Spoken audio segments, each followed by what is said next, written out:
নিজের কোনো চাওয়া পাওয়া থাকতে নেই, শুধুমাত্র পরিবারকে হ্যাপি রাখার জন্য নিজের দেশ ছেড়ে অন্য দেশে পাড়ি জমাতে হয়।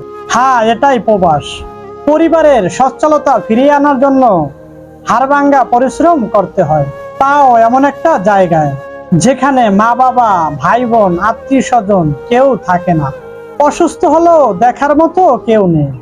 নিজের যত্নটাই একান্ত নিজেকে নিতেই হয়। এরপরও সময় মতো পরিবারকে টাকা না দিতে পারলে কত কথাই না শুনতে হয়। দিন শেষে প্রিয় মানুষটার সাথে একটু কথা বলার জন্য উতলা হলেও একটা সময়ের পরে সেই প্রিয় মানুষটাই বিরক্ত বোধ করে।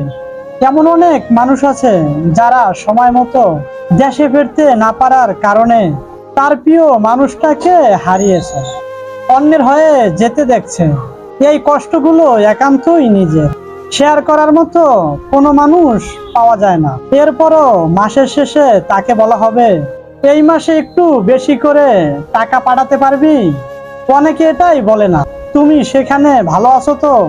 আমাদের সম্মান করা উচিত সেই সব মানুষদের যাদের হাড় ভাঙা পরিশ্রমে একটা পরিবারের সচ্ছলতা ফিরে আসে এবং যাদের কষ্টগুলো সবসময় লুকানো থাকে, যাদের কারণে দেশ উন্নয়নের দিকে যায়।